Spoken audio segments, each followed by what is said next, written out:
And we are live. Welcome back, everyone, to the Fit With Us podcast with Gary and Kyle. How are you, Kyle, mate? It's good to see you. You're looking fresh. Good, mate. I think I just spoke to you kind of before we started recording. I just having one of those weeks, one of those days. So I appreciate you saying that I'm looking fresh, but I think I might have used the wee Zoom feature to touch my appearance, mate. I'm feeling. Mate, I thought you were a wee bit airbrushed there. I am feeling defeated today. I'm getting the coffee into me. Let's just. Mate, you and me both. You and me both. Cheers, man. Busy week. You've had hunters going on. Sorry, tripping over my words already. We're only 30 seconds in. Sorry, mate. Coffee hits the bloodstream. We're doing well.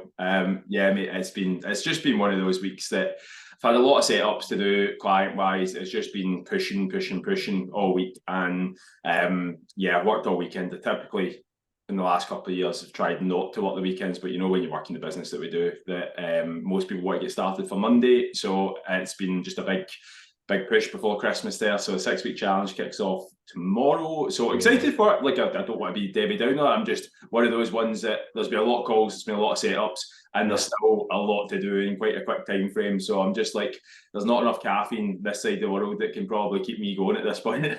Mate, let's absolutely blast through this podcast. See if we can keep it sub 40 minutes, right? Off, man, that's a challenge. But no, in fairness, like we've scheduled time for enjoy the podcast. Okay. So, do you know what? Panic. I've always found when you try and rush things, they just never goes to plan. So we'll see how we get on. What was I going to say? You were down in. Oh, let me try and think. No. Listen, I'm terrible today. Where were you? I went to Stockport yesterday because me and a couple of my mates, we decided to pick a random FA Cup first round tie and made the journey down for it. So we went down to watch Stockport County versus Worksop Town. And it was a good game, mate. Stockport won 5-1, right? But this is the kicker, and this is what made it for me. We had no idea that for some reason, Stockport have some sort of affiliation with Rangers. Mate. They were singing the sash. Is that just you and your mate?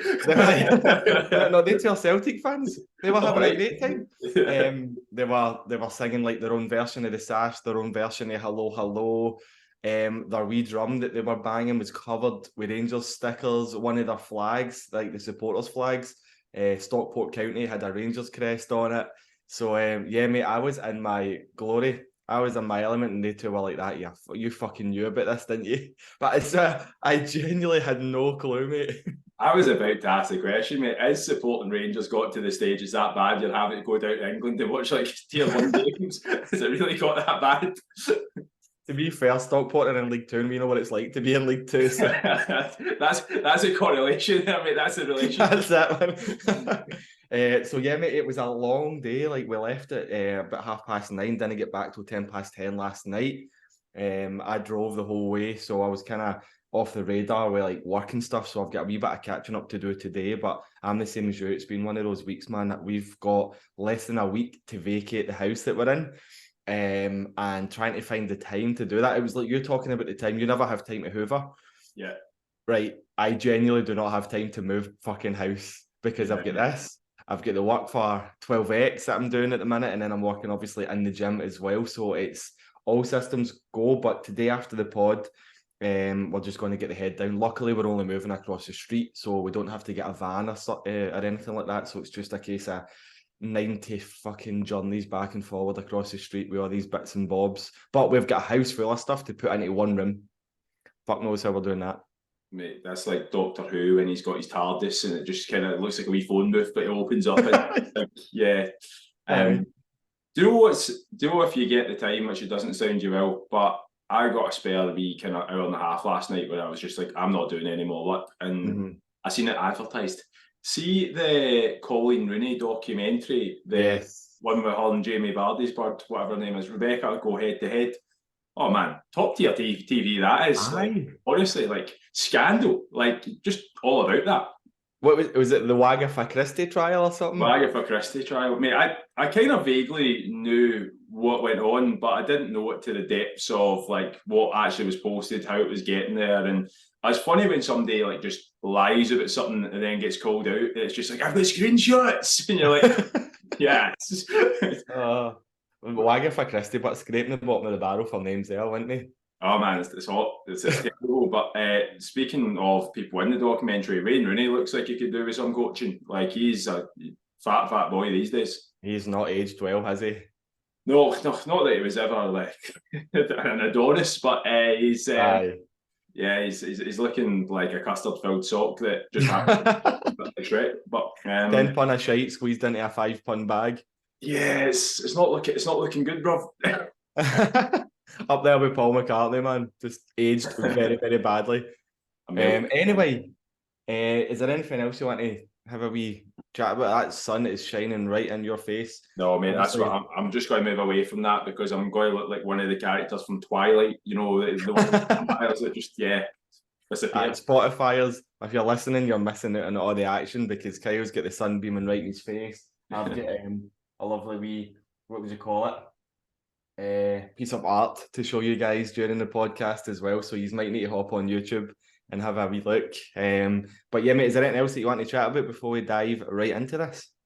No, mate, all good. Let's get into it.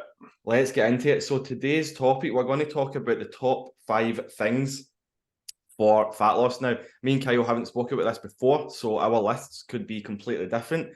But by the end of it, I'm hoping that we can agree on what the top 5 things are that we think. And then build out a wee pyramid and have it in the kind of pyramid with the very peak of the pyramid being number 1 thing for fat loss. So do you want to just start at the top of the pyramid then and we'll work our way down? Yeah, mate. Well, I've again, you've talked about your pyramid, so I don't know what your pyramid looks like. So I'm going to let you go, and I'm just hoping that at some point, it's like, what's that game? Is it catchphrase, whatever it is, with something that I can put in Family Fortunes, something I put in. There we go, man. Look at that. Yeah, I feel like I'm a game show, mate. I don't know what the answers are, but I feel like I need to put something on the pyramid. So I don't know what order, and you can start with yours, and then I'll throw in, whatever. Right, so right at the very top of the pyramid, people that are listening to Spotify, go watch it on YouTube. Right at the very, very tip of the pyramid, the number 1 thing for fat loss is calories. That's it. It's as simple as that. Calories. Without a calorie deficit happening, fat loss will not happen. It's as simple as that. A deficit must occur. Whatever method you use to get yourself in a deficit is totally up to you. But yeah, without a calorie deficit, you are not losing fat. And I don't care what anybody says online, on social media, any wishy-washy bullshit. Without a calorie deficit happening, you are not losing fat. What's your take on that, mate? I feel, mate, I'm going to show you the top part of this here if you can see it. It says calorie deficit. My phone looks manky. The calorie deficit equals losing weight. Losing weight. So I had the right answer. There you go. How many points? But yeah, mate, I completely agree. Look, I think weight loss and fat loss. So weight loss, if you have a calorie deficit, you will lose weight no matter what happens. So if you were to essentially expend more calories than you're intaking, then ultimately your weight will come down over time. People get a bit panicky because they see day-to-day fluctuations and think, oh, I'm not losing weight. Aye. We've touched on that in the last podcast, so I'm not going to go too deep in that. But ultimately, you need less calories than what your expenditure is that will make weight come down. However, weight is comprised of, you've got muscle, you have water, and you have fat. So you can lose all 3 of them. That's where the next most important thing would probably come in. And that, in my opinion, would be keeping protein high, because protein preserves and builds muscle. So I done a post on this. You can get 3 different objects that are 20 kilos. I think the one I did was I had a 20 kilo kettlebell. I had a bike, and I can't actually remember, was it a barbell maybe that I had? They're all 20 kilos, all completely different shapes. One of them's small and fat, one of them's long and skinny, and the other one's, I made the joke, a bit of a ride being the bike, and you would rather be a bit of a ride regardless of weight. So what I meant by that is, when you lose weight, you don't just want to become a smaller version of yourself, because weight loss, whilst you will lose fat, inevitably fat as a fuel source. A lot of the time, let's take a marathon runner for an example. A marathon runner typically expends a lot more than what they consume, but they'll burn a lot of muscle as well. And that's not really the type of weight loss. If we're looking for fat loss in its purest form, we want you to lose fat, not just weight. So that's where it's important to keep protein high to preserve muscle mass and make sure that you're still looking not just a smaller version of yourself, but the best possible looking version of yourself. Absolutely. That was my point number two. That was my second most important thing in my wee pyramid here was protein. Mate, this podcast could be done in like 4 minutes. I think we've just. I know. Yeah. Not just touching back on the calorie front side of things. One of the very, very, very first videos. In fact, it might have been the first video I made. My first reel on YouTube when I restarted the business back in May, and it was about someone saying to my then client, calories don't matter as long as you're eating healthy.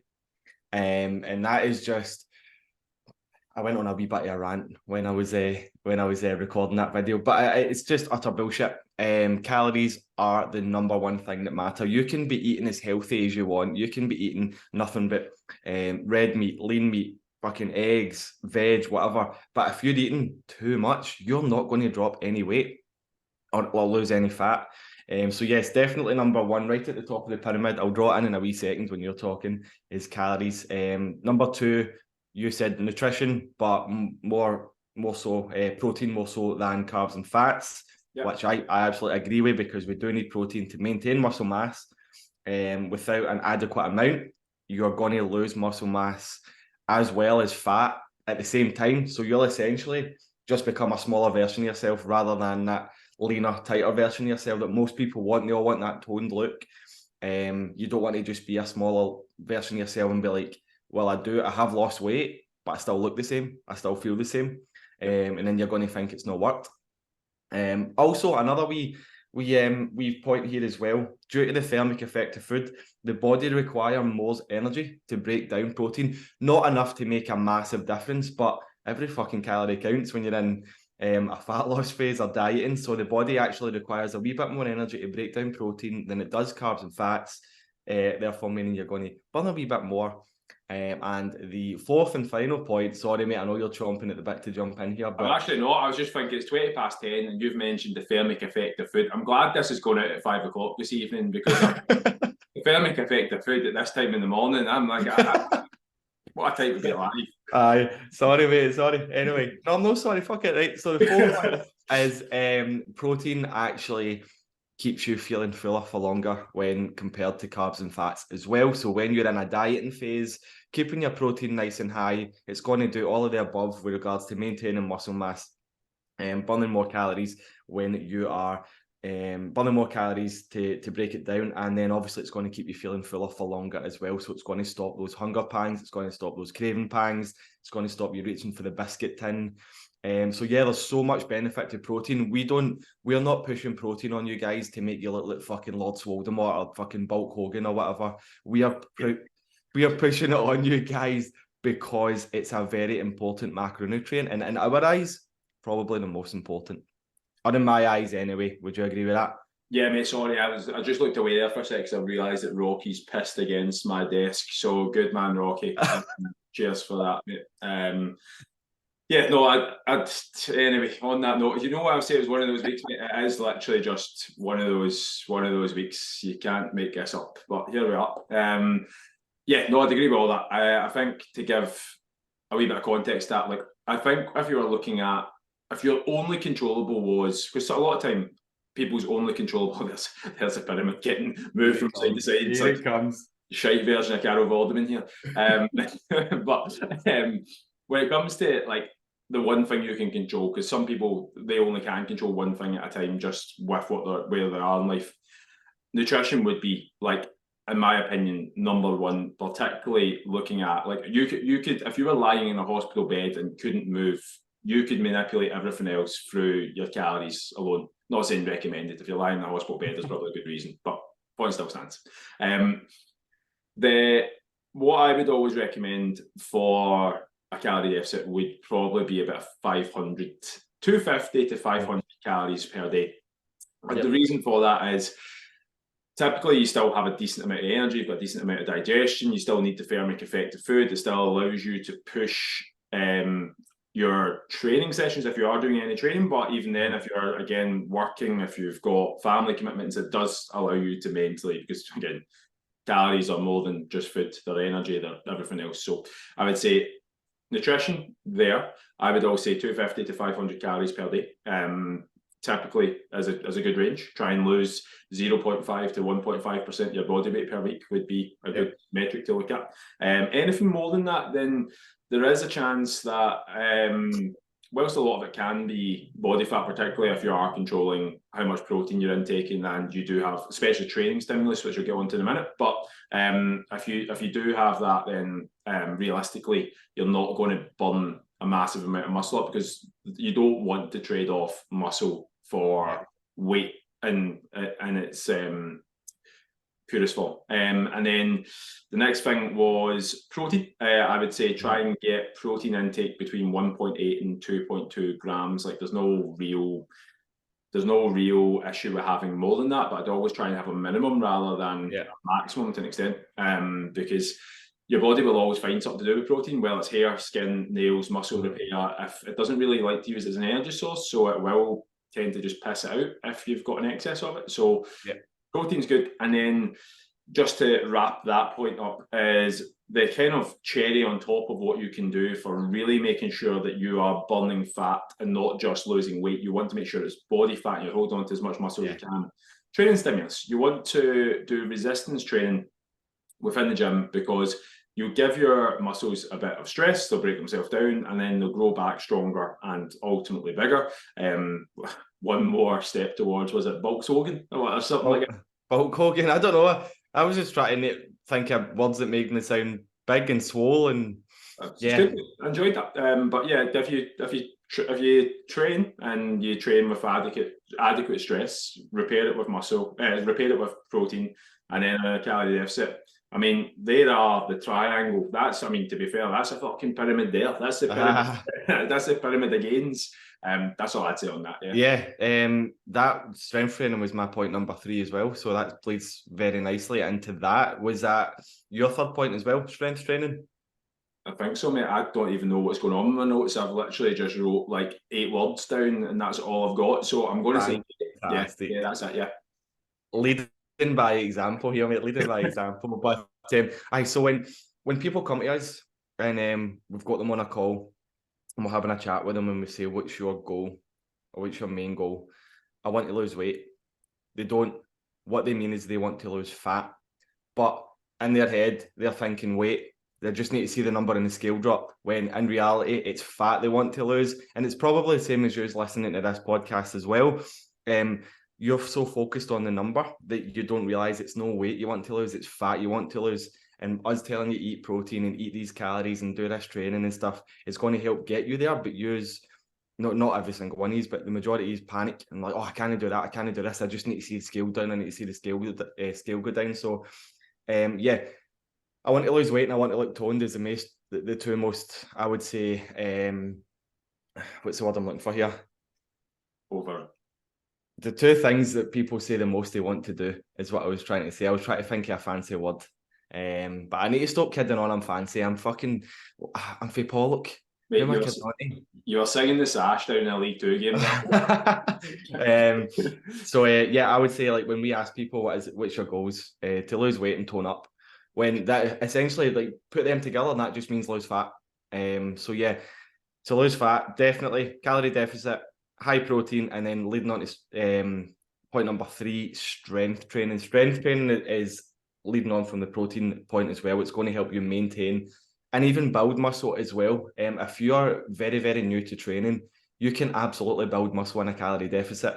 Yes, it might take a wee bit longer, but you can still build muscle. You will see a lot of change, especially if you're brand new to training. Very early on in your training, you'll see strength gains. You may even see muscles that you've never seen before in your life. You'll definitely feel muscles that you've never felt before in your life.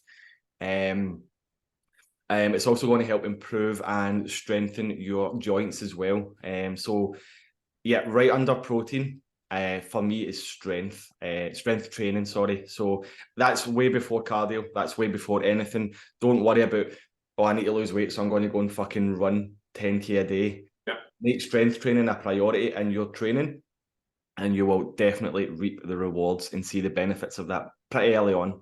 100%. Actually, one of the things, my wee two brain cells have all of a sudden, the coffee must have kicked in because I'm like, oh, I've got something to add to that. Yes.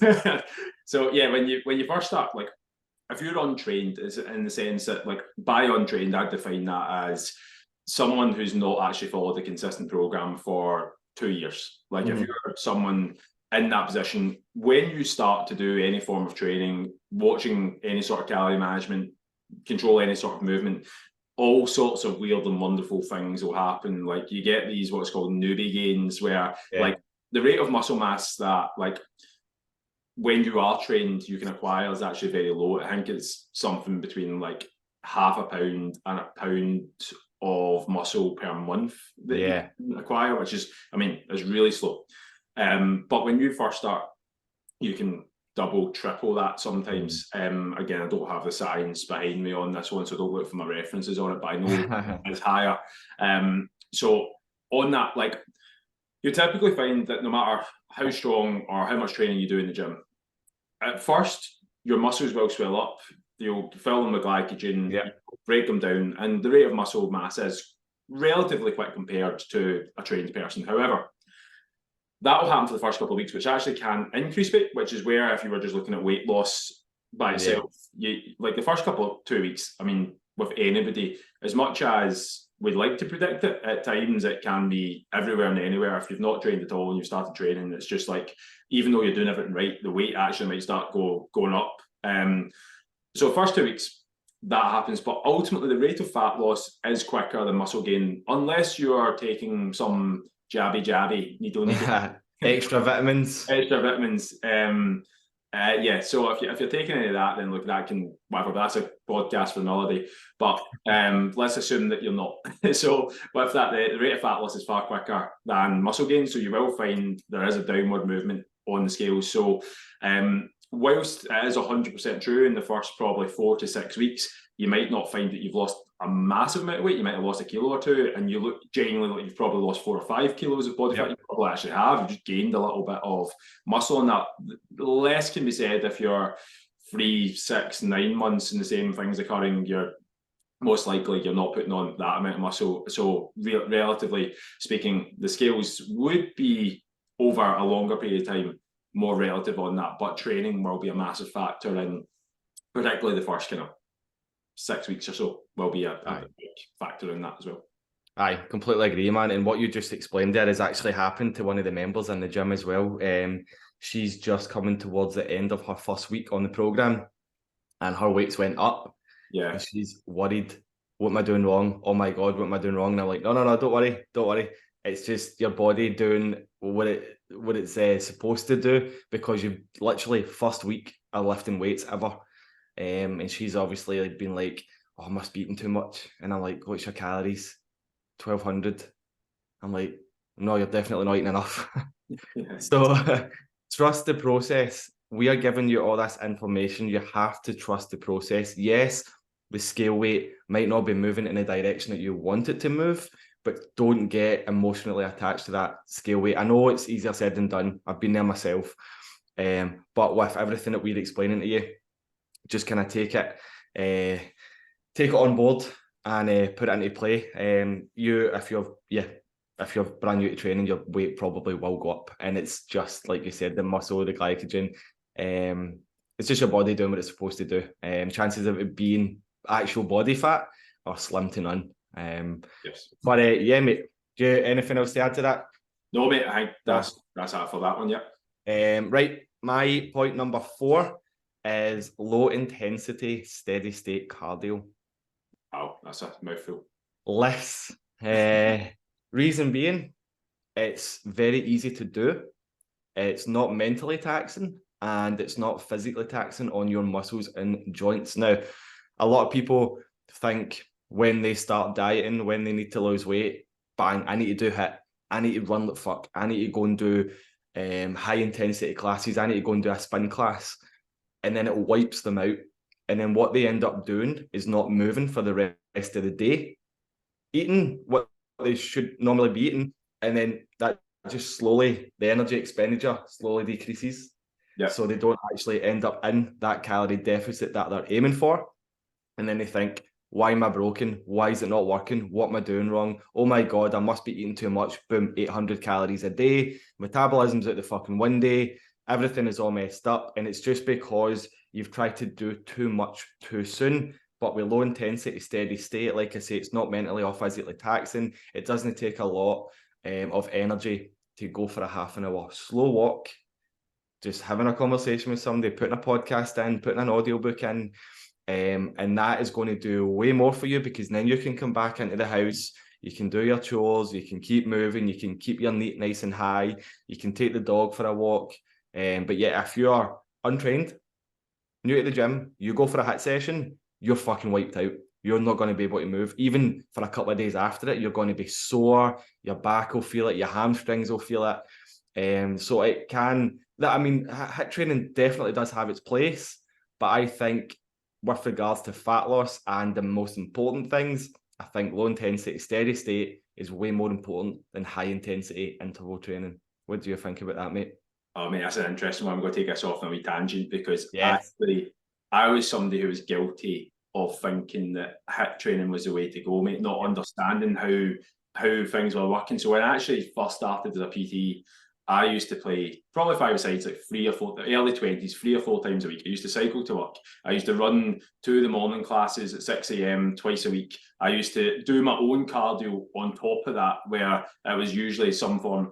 When I worked in the Hilton, Andy Murray came down a few times, and his tennis thing was like he'd do, I think it was 20 seconds sprinting on the treadmill, 10 seconds off, 20 seconds sprinting the treadmill. Mm-hmm. I'd done that 8 or 12 times. And I was like, always thought in my head that I could do the same, even though I'm shite at tennis and can't move laterally. But yeah, I try and copy that. And with that, mate, I literally could. So this is where calories weren't a factor for me, in the sense that, like, if you actually look at it, like, I was probably putting in, because I was walking everywhere as well, didn't drive, whatever, still don't drive, that doesn't matter. But what was I going to say?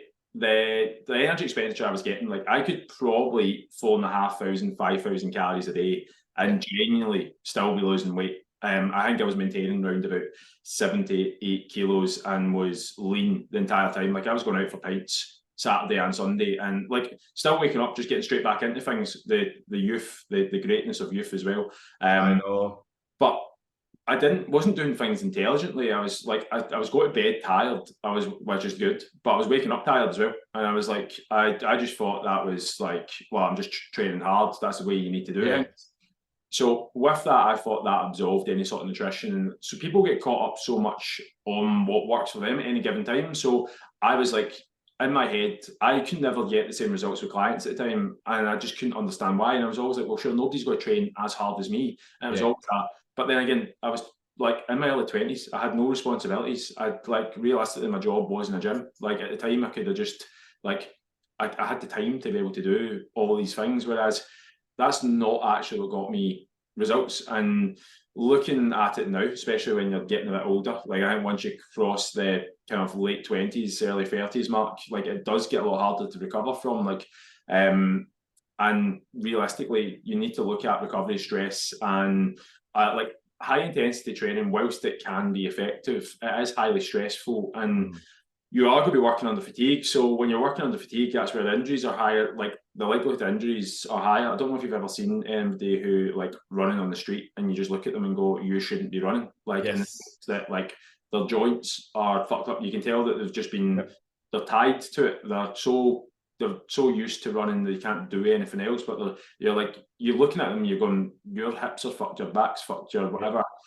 And it's like, that it's too high impact, it's too strenuous, and you're doing it under fatigue for too long. So for my humble but probably accurate opinion on this is, whilst HIIT training is good to a point, low intensity steady state, it doesn't ramp up your hunger response as much. It's better for recovery. You can still do training outside of that a lot more effectively. The only pros that I could really give to HIIT, well, firstly, it needs to be earned. I really look at most gym classes, and again, this comes, like, I was one of those people who used to teach them, so I'm not going to be sitting there saying oh, he's a dickhead who's teaching it, or she's a dickhead. I'm like, it's literally what you feel that you need to do. And ultimately people are also the type of people who are like, well, I need to get sweat on, I need to feel like I've worked hard, I need to whatever. So it is a catch-22 on that. But realistically, you need to earn the ability to be able to move under fatigue the way that those people move. Like, you do an entire different podcast on that, but again, or this next topic, I'm just going to touch on it. But this is why,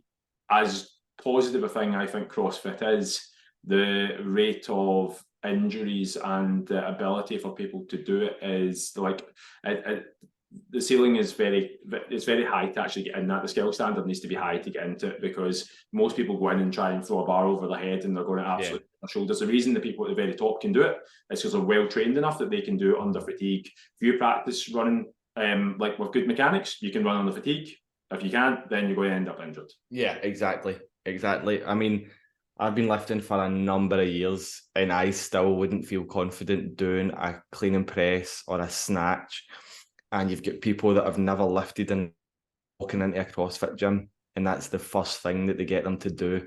See this bar, throw it above your head. And I'm like, fucking hell, that is a one-way ticket to hospitalisation if I've ever seen one. Oh shit, kicking my pyramid board. But yeah, mate, I was guilty of being into that hit thing as well, and I thought that was the answer when I was young, and I bought that Sean T Insanity DVD box set, man, and I was jumping about my living room like an absolute tadger. So I was. Don't get me wrong, I did get a wee tiny bit fitter. My heart, my heart health obviously went up a wee bit, but it done fucking nothing else for me. It just hurt me. But I agree with what you were saying about like runners and stuff as well. My mate, I'm not going to name him. He's not entirely clued up on what to do in the gym. I've told him so many times I can help you, but when he needs to lose weight, he just runs, and he's said to me, my knees are a bit fucked and stuff, and I'm like, that's because you're running on a hard surface, hard pavement, probably not wearing the right shoes, and you're absolutely annihilating your ankles, your knees, your hips, your lower back. You're destroying them, even though I'm telling them, like, please stop. Oh, but it's no, it's good for me, it clears my head. What would you rather have, a clear head or busted knees? 100%. Like, you know what I mean? Like, there's other ways that you can clear your head. Go for a walk. You don't need to make it high intensity. Just go for a walk and clear your head. Walk for half an hour rather than run for half an hour. You're going to get more out of walking. And like you said as well, with the low intensity stuff, you can easily program that in, like, to a strength training program as well. Can you imagine going and doing a HIIT class and then going and trying to squat, or vice versa, squatting and then going and doing a HIIT class? You're going to hurt yourself. But you could go squat and then you could do a 30-minute walk afterwards to clear your head, to make yourself feel better for recovery. So yeah, definitely make low intensity steady state a priority over HIIT. Obviously, if you're short on time, HIIT might need to be programmed in, but it's not essential, is what I'm trying to say here. Right, I'm going to touch on something, and you can tell me if we need to pull the plug on this, because it might be a bit close to home or not. I don't know. But when it comes to being tied to certain like methodologies and things, like your mate, obviously, with running, there was somebody who left a comment on your thing on Facebook the other day about fasting overnight. Yes. Can we touch on that? We absolutely can, mate. Yep. So I don't know. I just came into what was the context of the post that you put up in the first place? It was from last week's podcast when I was talking about track meticulously for a week, and you'll probably find the reason why you're not losing weight. Cool. Yeah. And again, look, I don't want to butcher the way it was said, or frame whatever was said in the way it wasn't said, because I've not got it in front of me. But from what I could see, there was someone who put a comment saying something along the lines of, like, needs to be intermittent fasting overnight. Like, your body's not designed to digest food overnight, I think was the premise of it. And probably my gut reaction was, well, that's a watch, right? But with that said, there is research to say that, look, when you eat late at night, your heart rate goes up. Because your heart rate goes up, it's more demand in the body. There is an argument to say, look, it could affect your sleep. But there's also arguments to say that carbohydrates before bed actually helps you get into deep sleep. So the argument is in there between, but I think the hard and fast rule that we're trying to say to anything is there are rules behind all of this, whatever method that you apply. So it kind of goes full circle. Your mate who is tied to running and he sees weight loss behind it, like he's seen that there is weight loss behind it. So if you asked him his feelings on running, he'd probably like, well, yeah, it's great. I feel great and I lose weight. Like that's the positive to it. But that's easier for him possibly than, again, doing the things like tracking calories, finding out what calorie deficit is, making sure protein's high, going to the gym. But these all seem to feel like very high. Like, again, there can be quite a barrier to that if you've never done it before. And one of the things I actually found, there was someone who left me, devastated. There was someone who left me quite recently, and the conversation, they were very much tied to, having to do, I think it was HIIT classes in the morning. I had the conversation with them that, like, look, I'm all for you doing, if that's what you want to do, if that's your thing, let's do HIIT classes, we'll program them, we'll get them in. I was like, but really what's going to make the big difference, again, the reason they're speaking to me in the first place is because what they've done hasn't worked before. So HIIT classes in isolation haven't worked. So I was like, look, what we need to do is look at, again, your nutrition during the week, make sure that you've got decent energy levels, make sure that you're, again, movement, your protein, all that. They just couldn't, like, I'm sorry, I'm not going to say couldn't, because they never actually gave it a go, in complete fairness. I think, look, hand cards on the table, they didn't actually want to track, they weren't willing to do those things. They were so tied to what they were doing beforehand because it yielded them results. And I can't stress enough, because there's nothing more than devastates me than someone who wants to make a change but doesn't actually want to make a change. Like, it's like if I gave you a book and the book teaches you how to be a millionaire, if you don't ever read the book, then don't blame the fact that you're not a millionaire. Like, it's the way that, like, don't be tied to what you're doing if it's not actually serving you. It's a hard one to actually get yourself out of the emotional standpoint. You ask me at any point in my life, if you asked me 10 years ago or 15 years ago, like, what is HIIT the way to go? I'd be like, absolutely. Anyone who says otherwise, no, it's a lot of shite. I've done that with keto. I've been there myself. I've literally ate chicken and not, I'm sure you remember me at college, just eating packets of chicken and eggs, mate. Oh, like, fantastic. It was the smelliest fucking Tupperware tub every single time. He opened it and it was 4 boiled eggs and it was absolutely stinking. You remember we always pretended we were going to play egg roulette one day where we like smashed boiled eggs off of it and it was going to be raw, like that. Oh my god, man. And do you know what, man? We could make a full podcast episode on just talking about college. We could maybe one day. I was going to say, when you said about smell there, actually I put some aftershave on the smell this morning. I am smelling great. You can't smell me right now, but I'm fantastic. What was I going to say to you about so people get so attached, and it's because it's yielded results. In fact, were you going to make a point now? Mate, I think that was my point. Right, okay. So they've yielded results in the past, but what they haven't yielded is long-term results, which is why they keep flip-flopping, which is why they keep yo-yoing, which is why they keep going, putting a bit of weight on, HIIT, putting a bit of weight on, HIIT. But the information and knowledge that we're giving you here, this is going to help you get longer lasting results, but people just don't want to change. They don't want to put the work in. People are scared of change. We're all fucking terrified of change. We find our wee bubble and we just want to stay in it and we want everybody to leave us alone. But for you to get those longer lasting results, you do have to make a change, whether you like it or not. So you're going to need to just suck it up. You can keep flip-flopping if you want. You can go between HIIT and gaining weight and HIIT and gaining weight if that's what you're into. But see if you're not happy, see if you're miserable because of it, make that change. Trust the process. Listen to the advice you're given. Try it. See if you try it and you don't like it, then you know it's not for you. But at least give it a shot. Try it before you then decide if it's for you or not. Yeah, 128%. Yeah. Yes, I love that wee 8 there, that wee extra 8. Right, so number 5 for me, since I've got 5 and you've only got 4.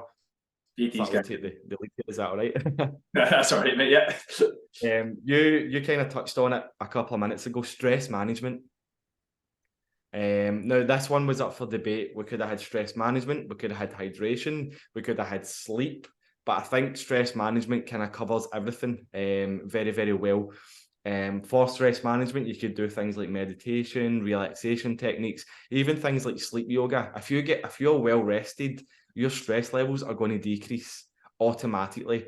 If you've got a shite sleep, you wake up already stressed. So I think stress management just covers everything as a whole. Walking as well. That the last point, Liz, covers this well too. If you're feeling a wee bit stressed, go out for a walk. Doesn't need to be a long walk, 5-10 minutes. But you come back, you've got a wee bit of fresh air in you, you're feeling a wee bit better, a wee bit more de-stressed, and then you can take it from there. But what do you think about number 5 being stress management? Are you happy with that? Yeah, I'm absolutely buzzing with that. That's excited me there. But I think 100%, like stress, if you're, I always, for people probably listening to this, you'll not be able to see it as best, but I'm going to try and describe it. Not that I've got any props here, but here, I'm going to use my coffee cup as a prop. But if you imagine that your stress is a coffee cup, right? And you can, it's constantly filling up with something else. It's just, again, free pouring into it. Constantly just emptying your cup into different things to stress manage. That can be your walk, that can be exercise, that can be, again, time out with yourself, with a partner, that can be you doing something each and every day that you like. But realistically, if that stress or whatever's causing your stress, you need to actually look at what is causing it in the first place. What is pouring into your cup to cause stress? And I would always challenge people, as much as there are things we can do short term to kind of like subside the stress that we have, what can we do to actually manage the stress coming in as well? I would challenge people as well to look at some of the stress that they take and go, does your cup need to take that stress? Is there anything we can do to take you out of that environment? And sometimes it's like, there can be family members, there can be friends, there can be, this is where our job as coaches becomes more than just it's calories, it's protein and whatever. It's like, I find that anyone who has made long-term changes, it's not just physically, there's mental changes there where they've had to go through stressful situations. I've currently got a girl who just started a new job, and genuinely, like, she's trying to again do everything that in her head is right, but she's got a manager who's like, we do wraps on a Thursday, and if you don't have the wraps that and work with us, then I'm going to throw your lunch out. Like literally said that to her. And I'm like, there are those stresses that come where we need strategies to be able to deal with things like that, that you're looking at, there's a constant pour of, that's now become a stressor, like that. Again, Thursday, she's stressing about her lunches and how to manage that. And it's not a easy fix in the sense that you go tell your manager to fuck off because there's a bit of a power imbalance there, but there is this, how do we break that down, how do we get past that, how do we navigate that, and realistically getting through that. And again, that was just a random example, but there are those, like, again, yours actually, your story as well, like, sure, you were working in a job that was causing you stress, and instead of going, right, we've tried to empty your cup as much as we can from stress, we can clearly see that the rate of which is getting filled back up with stress is higher than what you can actively output. So can we just actually deal with this head on and go, how do we get you out of this stressful situation, or at least reduce it so there's an insight in place? So I think there always needs to be a challenge of, as much as, yes, stress management of, again, finding things that give you peace. But if you've got something highly stressful in your life, we actually need to look at removing that, because whilst that stress is there and you can justify it all the ways that you can in your head as to how it's going to get better at some point, we actually need to accept it for what it is and go, how do we actively come up with a solution to, again, stop that, your cup from overflowing with stress? Absolutely, completely agree, man. You fucking took the lead. You took the lead on that, mate, and knocked it right out of the park. But referring back to me as well, it actually got to the point where I had to just leave the job. That's how bad it was getting. I am very open about being a stress eater, and I have probably done Kyle's nutting more times than I wanted to even count. With regards to my stress eating, let's talk about Friday. I had a very poor sleep on Thursday. Was it Thursday? Yeah, so I was up at 6 a.m. on Thursday because we had to get our dog to the vet because he needed some x-rays. He had to get sedated, so he wasn't doing too well. It took him a wee bit of time to recover. They actually gave him methadone. He was out his banger on methadone. Yes. I was up at 6, had a wee bit of work to do in the morning, bit of running about, started in the gym at 1:30, didn't get home until after 9, got a terrible sleep on Thursday night. back up on Friday, and my stress levels were already through the roof just because of the lack of sleep, because I knew we had to move house in a week, try to figure out the time to move house. So all got too much for me, and I done what I do best, and I went to the shop and I got sweeties. I had birthday cake.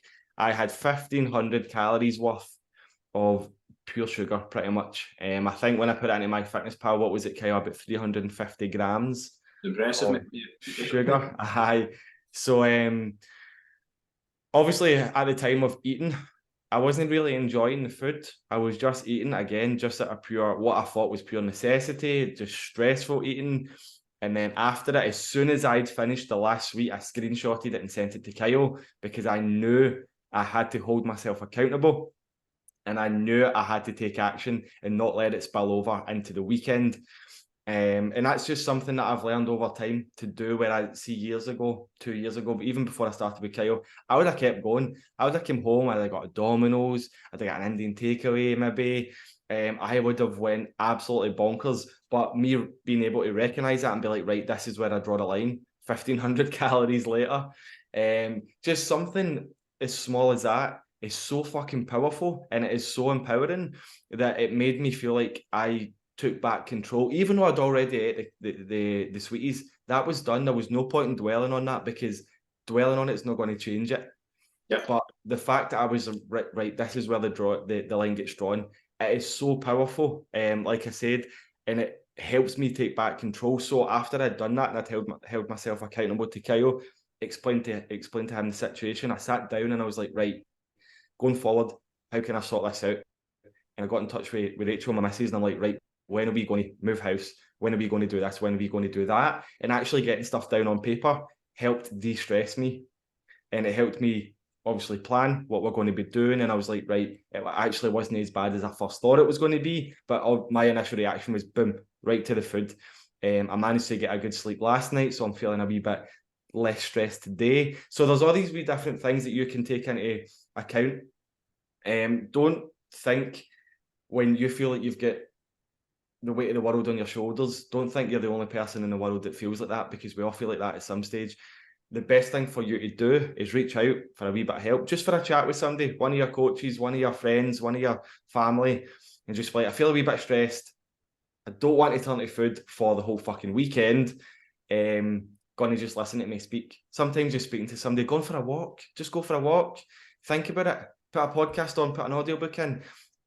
Actually give yourself a fighting chance before you let all your emotions and stuff take over, like I did slightly. But again, I held myself accountable, got myself out of that wee hole, and now we're here. I'm happy. Yes, I've gained about 1.5 kilos since Friday, but I know that's nothing to worry about, because I'm going to get right back on plan. I did get right back on plan, and everything will just fall back into place again. But I'm sorry, mate, I went on a wee tangent there. Do you want to jump in with anything?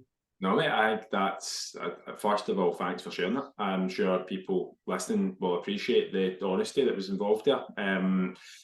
All I can say on that is you're always going to slip. Anyone who says that they don't is just full of shit. Like, it's the difference between Gary 2 years ago, who was in an unhappy place and controlled by food, and Gary today, who has urges and still again gets emotional about food but gets results, is the fact that a slip doesn't turn into a slide. Like, there is the ability to stand up and go, well, do you know what, I'm drawing a line here. Yeah, I fucked up a wee bit, but do you know what? Like, I have, and you have, worked with, again, hundreds of people, and there's not a person in my eyes who's got results who's not had patches where things have got, like,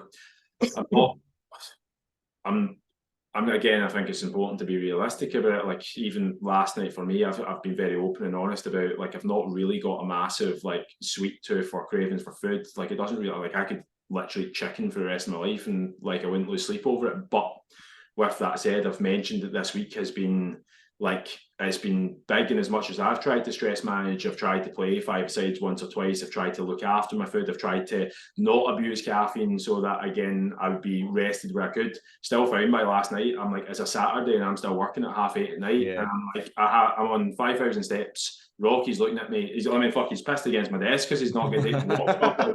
And I'm going, sure, the world is closing and I've got all the same to do tomorrow. And I'm like, how do I even manage this? And I've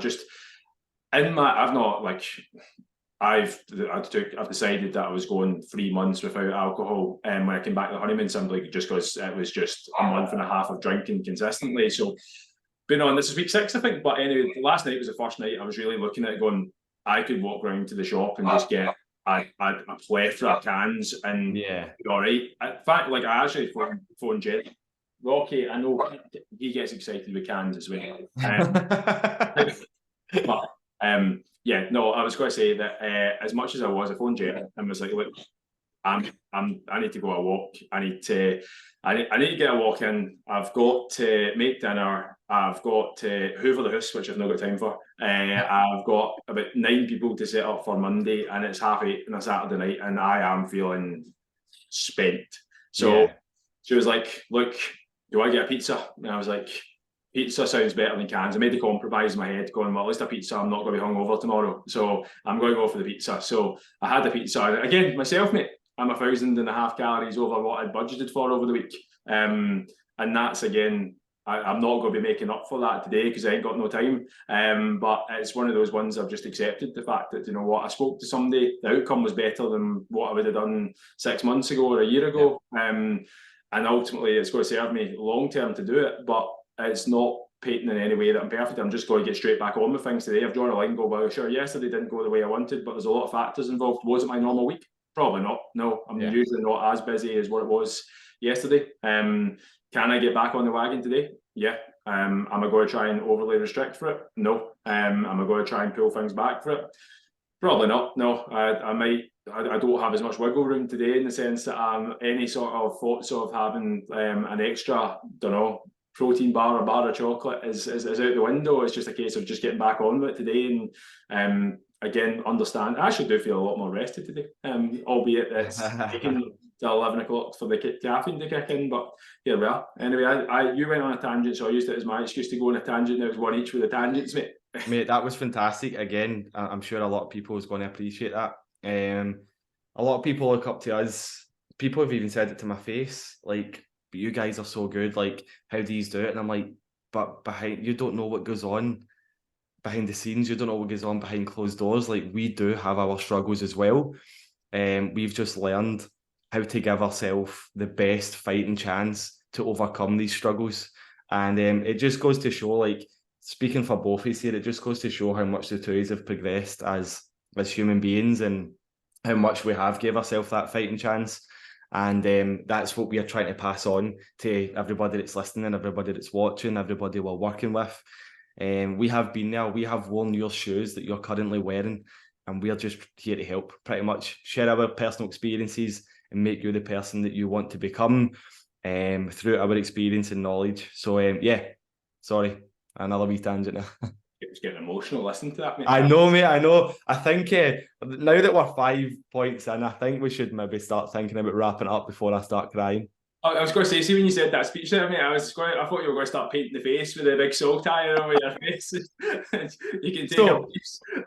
Before we get any more emotional, I'm going to whip out my pyramid again. Oh, here we go. So this is the 5 points that we've come up with. This is the 5 points we've agreed on then. So on your pyramid of the top 5 things for fat loss, number 1, very peak of the pyramid, is calories. It's annoying because it's back to front on the camera. I'll take a picture of this. This is fucking tremendous stuff. So number 1, very, very peak of the pid is calories. Right under that, we've got protein. Third on the list, we've got strength training. Fourth, we have less low intensity, steady state cardio. And then right at the bottom of that pyramid, stress management.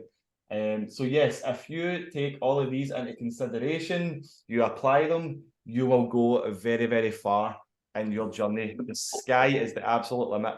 Hold that up again, just for a second. Just going to give some key action points on that. So calories, ideally, you want a deficit of 250 to 500 calories a day. Protein, you want to aim for 1.8 to 2.2 grams per day, ideally. Strength training, you want to be progressive with it, but anywhere usually between 2 and 4 times a week.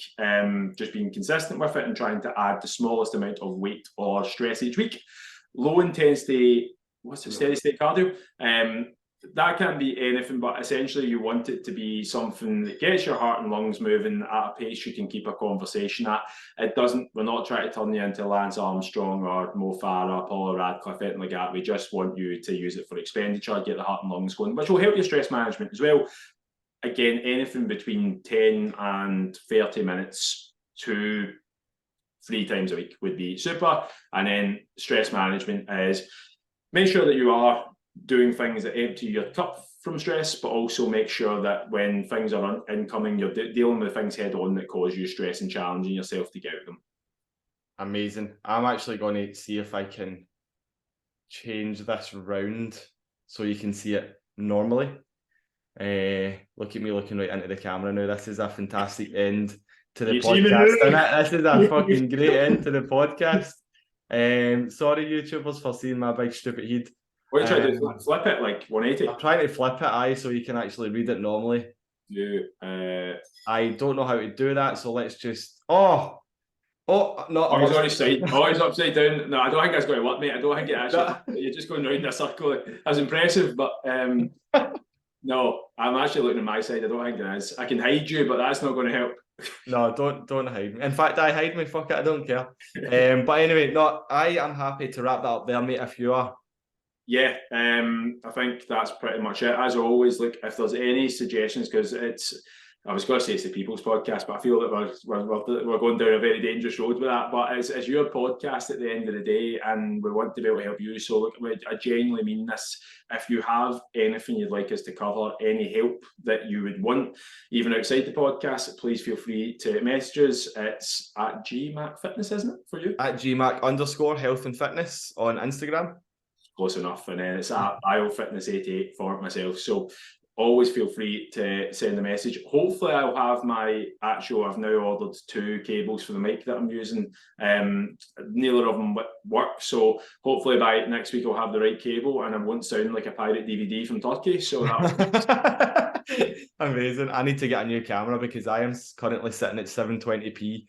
And it's a wee bit blurry. I had to just adjust it there for low lighting. I should have done that at the start of the podcast. So I'm quite dull for most of the podcast, but at least I brighten up for the last 5 minutes. You know what's funny, just before we go, I know I mentioned that I used the wee touch-up feature, but it's actually, I'm gluten intolerant, so you can probably see it in the screen there, like it's, my skin flares all the way up, so actually my skin at the moment currently looks the same colour as my top. So I was going to say, use a wee bit of the touch-up feature, mate, just fake it till you make it, that's all it is. Fake it till I get a good 4K. A 4K, yeah, I was going to say, I'd scare myself in 4K at the moment. Halloween's over. But yeah, mate, let's end this here before we start ranting again. Listen, guys, thank you all so much for your support over the podcast. Thank you for listening. Thank you for watching. And yeah, we will catch you again next week. Cheers, guys. See you next week. Bye.